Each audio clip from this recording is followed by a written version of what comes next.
மேடை பேச்சு, அடுக்கு மொழியில பேசுவது, இல்ல வசனங்கள் பேசுவது, நமக்கு ஒரு பெரிய நடிகராக விஜய் இருக்காங்க, ஒரு மாஸ் இருக்கிறது, தாவேகா அப்படி ஒரு கட்சி இருக்கிறது, கூட்டம் பெரிய அளவில் இருக்கிறது. இந்த அடிப்படையில் கருத்துக்கள் பேசினாலும், எந்த ஒரு தகவல்களை பேசினாலும், விஜய் கட்சியில எத்தனை கட்சிகள் கூட்டம்ல இருக்கிறது அப்படின்னா, கூட்டம்லயும் எந்த கட்சியும் கிடையாது. பட்டி தொட்டி என்றும் போய் சேர்ந்து இருக்கிறதா, பூத் கமிட்டி கரெக்டா இருக்கிறதா, அந்த மாவட்ட நிர்வாகங்கள் எப்படி ஸ்ட்ராங்கா இருக்கா அப்படின்னா அதுவும் கிடையாது.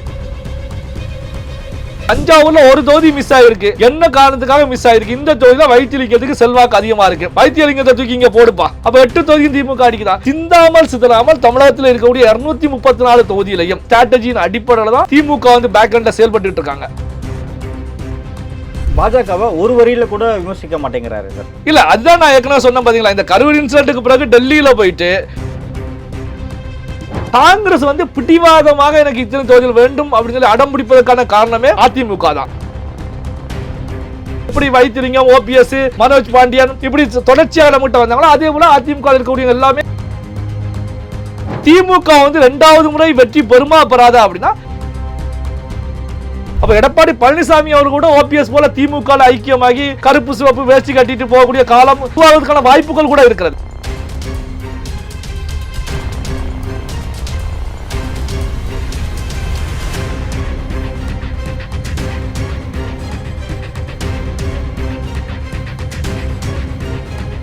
ரியல் ஒன் நேயர்களுக்கு வணக்கம். இன்று நம்முடன் இணைகிறார் பத்திரிகையாளர் தாய் மனசே சிவா அவர்கள். வணக்கம் சார். வணக்கம். தஞ்சையில் விஜய் என்ன பேச போகிறார் அப்படின்னு ஒரு எதிர்பார்ப்பு இந்த நிர்வாகிகள் சந்திப்பு கூட்டத்தில் இருந்தது. வழக்கம் போல தீய சக்தி அப்படின்னு ஆரம்பித்த விஜய் அவர்கள் இந்த முறையும் திமுக தான் ஆட்சிக்கு வருதுன்னு சொல்லிக்கிறாங்க. ஆனால் அது அவங்க அப்பாவாலேயே முடியல, இது இவர் எப்படி வருவார் அப்படின்ற மாதிரி ஒரு வேற மாதிரியான ஒரு விமர்சனம் அப்படின்ற மாதிரி வச்சிருக்காரு. இது எப்படி பார்க்குறீங்க சார்? அதாவது விஜய் அவர்களுடைய பேச்சு, தஞ்சாவூரில் நடந்த பேச்சை முழுசாக நான் பார்த்தேன்.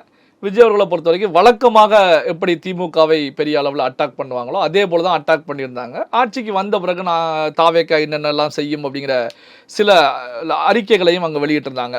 ஸோ இந்தந்த விஷயங்கள் எல்லாம் செய்வோம். அதே நேரத்தில் விவசாயிகளுக்கு ஆதரவாக தாவேக்கா இருக்கிறது அப்படிங்கிறதெல்லாம் பச்சை துண்டு போட்டு தான் விஜய் வந்திருந்தாங்க. காரணம் என்ன அப்படின்னா, விவசாயிகளை கவர வேண்டும், தஞ்சாவூர் டெல்டா மாவட்டம் அப்படிங்கிற அடிப்படையில் தான் அங்கே இருக்கக்கூடிய விவசாயிகள் மத்தியில் தாவேக்கா ஒரு செல்வாக்கை பெற வேண்டும் அப்படிங்கிற நிலையில் தான் விஜய் அவர்களுடைய இந்த பேச்சு பெரிய அளவில் அமைந்திருந்தது. அதே நேரத்தில் பார்த்தீங்கன்னா, திமுக எப்போதுமே 2வது முறை வெற்றி பெற்றது கிடையாது.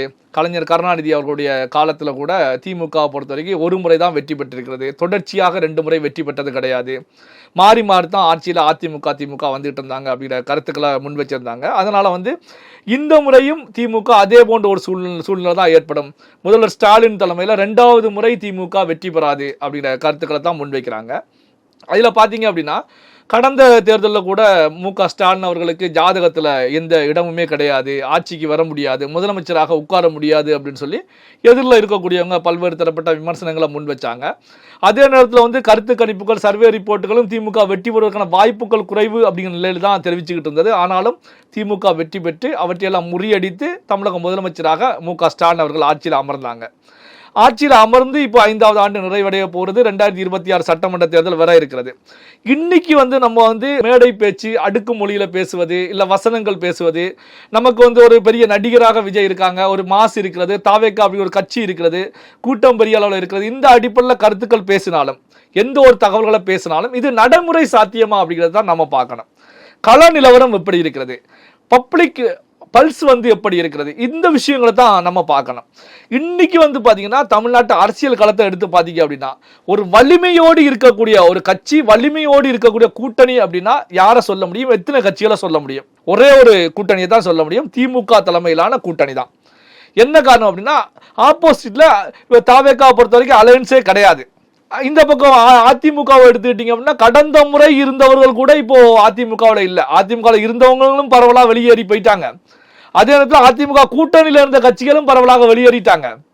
இப்போ அதிமுகவை பொறுத்த வரைக்கும் அங்கே ஒரு வீக்கான ஒரு அலையன்ஸாக தான் அதிமுக ஃபார்ம் ஆகி நின்றுட்டு இருக்கு. ஆனால் திமுகவை எடுத்துக்கிட்டீங்க அப்படின்னா, 2021 தேர்தலில் சந்தித்ததை விட இன்னும் வலிமை அதிகமாக இருக்கு.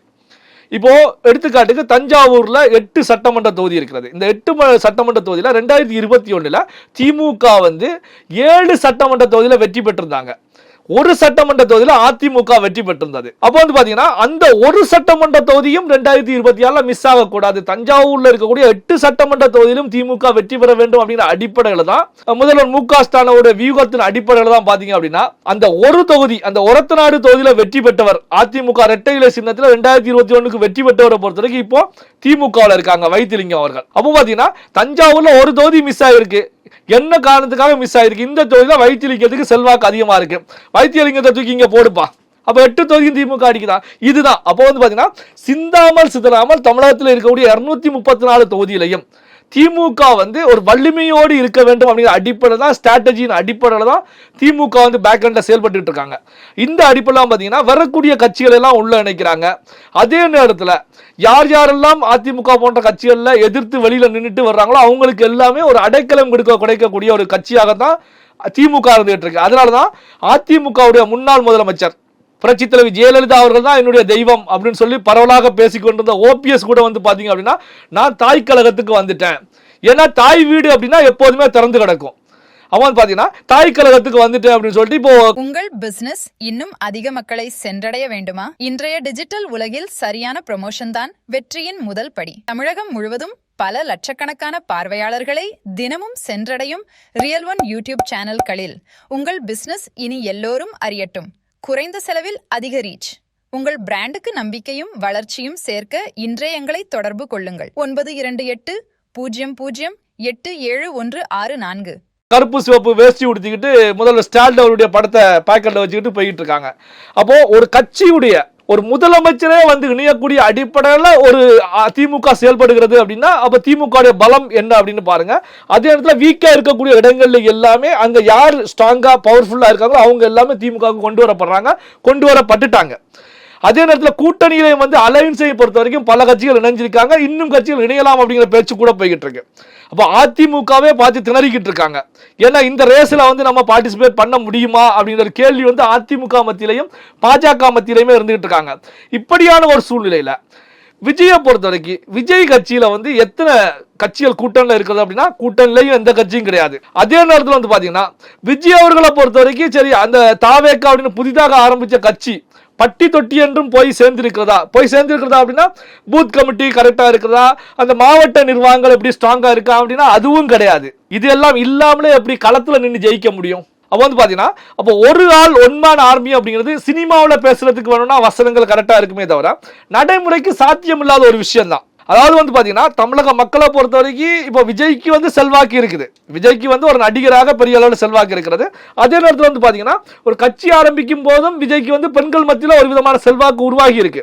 ஆனா வந்து இந்த செல்வாக்கு எல்லாம் விஜய்க்கு வந்து ஓட்டாக மாறுமா வாக்காக மாறுமா அப்படின்னா மாற்றக்கூடிய இடத்துல தாவேக்கா வந்து 0 அப்படிங்கிற அடிப்படையில் இருந்துட்டு இருக்கு. அதாவது ரொம்ப வீக். நம்ம அந்த மற்ற கட்சிகளுக்கு கூட பரவாயில்ல பூத் கமிட்டி கொஞ்சம் ஸ்ட்ராங்கா இருக்காங்க, ஓட்டா மாற்றக்கூடிய கெப்பாசிட்டி இதுக்கு இத்தனை பர்சன்டேஜ் இருக்கு அப்படின்னு சொல்லுவோம். ஆனால் தாவேக்காவை பொறுத்தவரைக்கும் அதுக்கான வாய்ப்புகள் கிடையாது. அப்போ கட்டமைப்பே இல்லாமல் ஒரு தேர்தல் களத்தில் எப்படி வாக்குகள் அதிக அளவில் பெற முடியும்னா அதுக்கான வாய்ப்புகள் கிடையாது. அப்போ தாவேக்காவுடைய ரோல் 2026 வாக்குகளை பிரிப்பது தான் தாவேக்காவுடைய ரோலாக இருக்குமே தவிர வெற்றி வரக்கூடிய அடிப்படையில் அதாவது தாவேக்கா வந்து ஒரு டபுள் டிஜிட் அடிப்படையில் வெற்றி பெறுமா அப்படின்னாலே அதுக்கான வாய்ப்புகள் கிடையாது. சிங்கிள் டிஜிட் அடிப்படையில் வெற்றி பெற்றாலே அது ஒரு மிகப்பெரிய வெற்றியாகத்தான் பார்க்கப்படும். ஏன்னா புதிதாக ஆரம்பித்த கட்சி ஒரு சில எம்எல்ஏக்களை உருவாக்கி இருக்காங்க அப்படின்னாலே பெரிதாகத்தான் பார்க்கப்படும். ஏன்னா இதற்கு வந்து பார்த்தீங்கன்னா விஜயகாந்த் அவர்கள் கட்சி ஆரம்பித்த போது கூட ஒரு சட்டமன்ற உறுப்பினராக விஜயகாந்த் அவர்கள் தான் சட்டமன்றத்துக்கு நுழைஞ்சாங்க. தமிழகம் அதே நேரத்தில் வாக்கு பிரசன்டேஜை காமிச்சாங்க.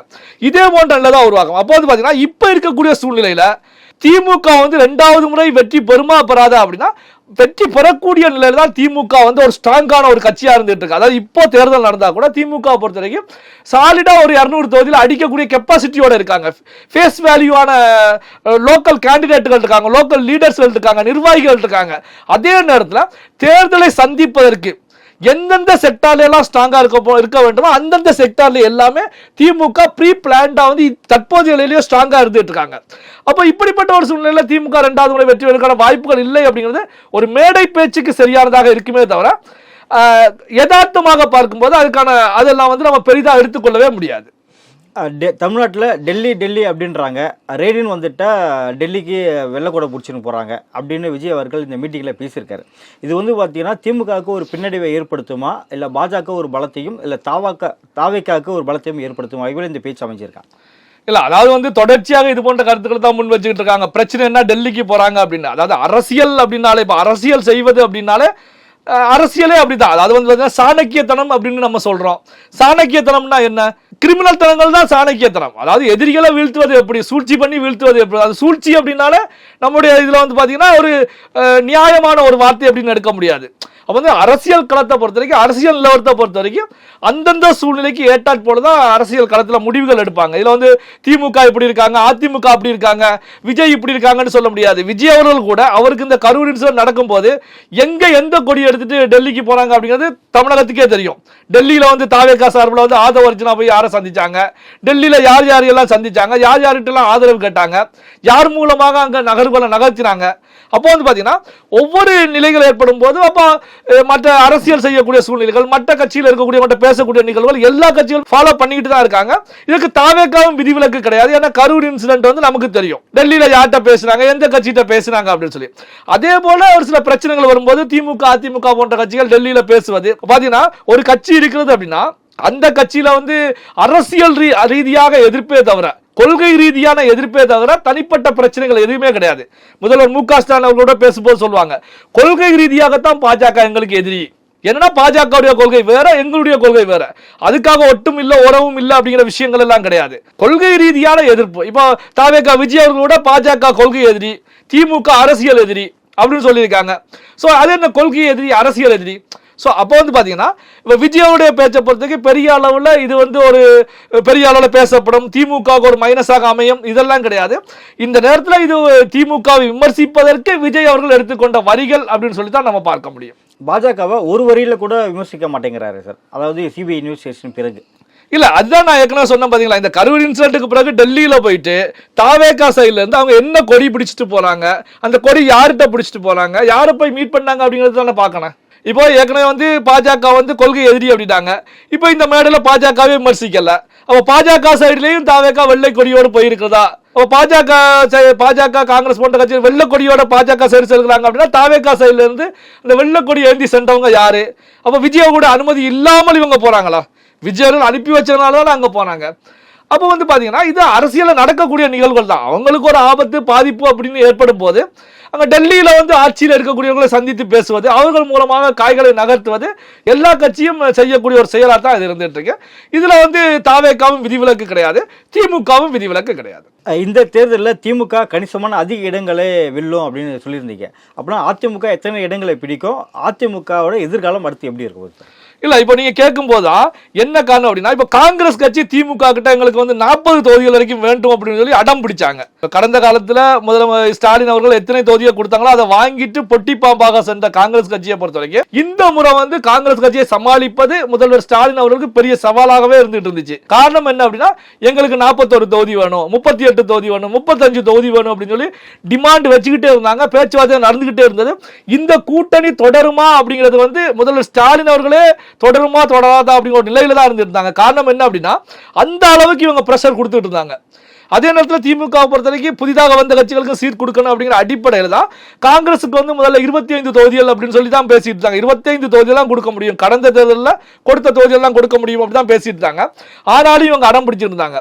காங்கிரஸ் வந்து பிடிவாதமாக எனக்கு இத்தனை தொகுதிகள் வேண்டும் அப்படின்னு சொல்லி அடம் பிடிப்பதற்கான காரணமே அதிமுக தான். காரணம் என்ன அப்படின்னா, இப்போ கிடைக்கக்கூடிய ரிப்போர்ட்டுகளை பொறுத்த வரைக்கும், இப்போ முதல்வர் ஸ்டாலின் அவர்களுக்கு கிடைத்த ரிப்போர்ட், இந்த இன்டெலிஜென்ஸ் ரிப்போர்ட்டுகளை பொறுத்த வரைக்கும் 2026 தேர்தலில் அதிமுக 30 தொகுதிகளுக்கு கீழே தான் தமிழகத்தில் வெற்றி பெறும். அதாவது 25 தொகுதி 26 தொகுதிகளை தாண்டாது அப்படிங்கிற அடிப்படை தான் ரிப்போர்ட் கிடைச்சிருக்கு.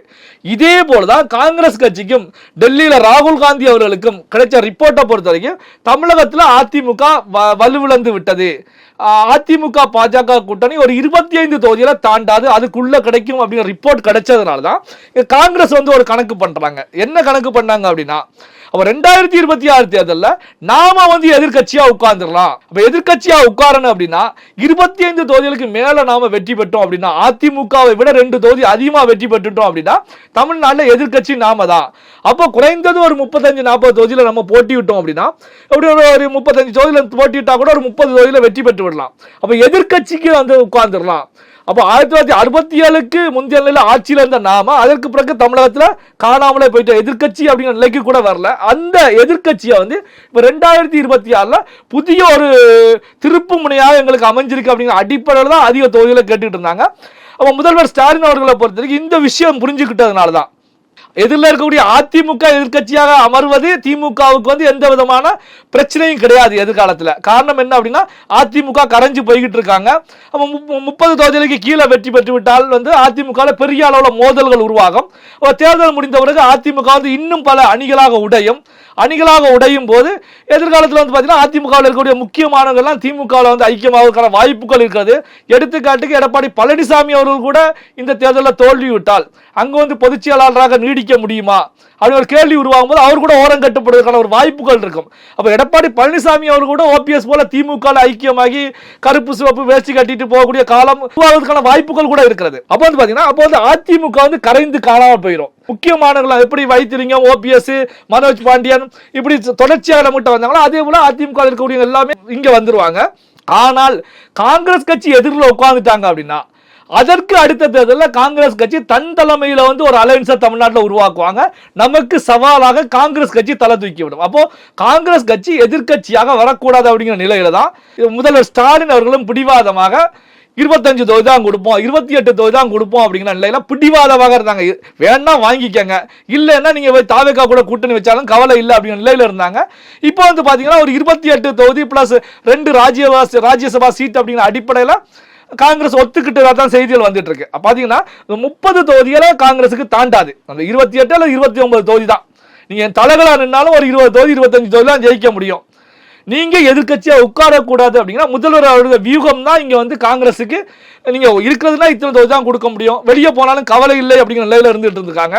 அப்போ வந்து பாத்தீங்கன்னா இங்க வரக்கூடிய தேர்தலில் அதிமுகவும் பெரிய அளவுக்கு அதல பாடத்தில் விழுகிறது. அப்போ வந்து பாத்தீங்கன்னா இந்த அடிப்படை தான் திமுக பொறுத்தவரைக்கும், திமுக கூட்டணியை பொறுத்தவரைக்கும் சுமார் 200 தொகுதிகளுக்கு மேல 2026 தேர்தலில் வெற்றி பெறும் அப்படிங்கிற கருத்துக்களை நான் சொல்லிக்கிட்டு இருக்கேன். நடப்பு அரசியல் குறித்து பல்வேறு கருத்துக்களை பகிர்ந்தமைக்கு மிக்க நன்றி சார். நன்றி. உங்கள் பிசினஸ் இன்னும் அதிக மக்களை சென்றடைய வேண்டுமா? இன்றைய டிஜிட்டல் உலகில் சரியான ப்ரமோஷன் தான் வெற்றியின் முதல் படி. தமிழகம் முழுவதும் பல லட்சக்கணக்கான பார்வையாளர்களை தினமும் சென்றடையும் ரியல் ஒன் யூடியூப் சேனல்களில் உங்கள் பிசினஸ் இனி எல்லோரும் அறியட்டும். குறைந்த செலவில் அதிக ரீச்.